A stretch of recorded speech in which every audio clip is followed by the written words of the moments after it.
So what I'm going to do is, this is distilled water. So distilled water with universal indicator. Universal indicator in solution instead of paper is going to be the color of the universal indicator. A bit greenish. So there's the universal indicator pH 7. I have dilute sulfuric acid.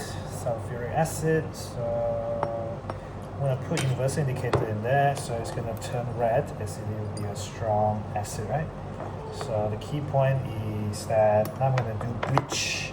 So bleach is, you can get bleach at home. So bleach is, it smells a bit like, what smells bleach? Okay, it smells bleach. Bleach itself is colorless, I guess. Colorless solution, chlorine dissolved in water. So it's going to be slightly different to the neutral pH 7 with universal indicator. When you have universal indicator solution and also bleach, this is what's going to happen. So you see, initially it goes kind of greenish, but eventually it kind of like, I think my bleach is not that strong. Let me try and find the bleach.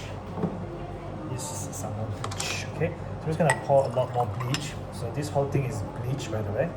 I will just put in a little bit more of these. So it does turn color at the beginning, but you could see that it started to turn basically like it's supposed to get bleach, meaning to say on litmus paper it's going to go white, but you can see the green color doesn't persist, unlike the neutral H2O just now. So what happened with the bleach is the bleach itself will bleach the solution with the universal indicator, and it's supposed to go kind of like colorless.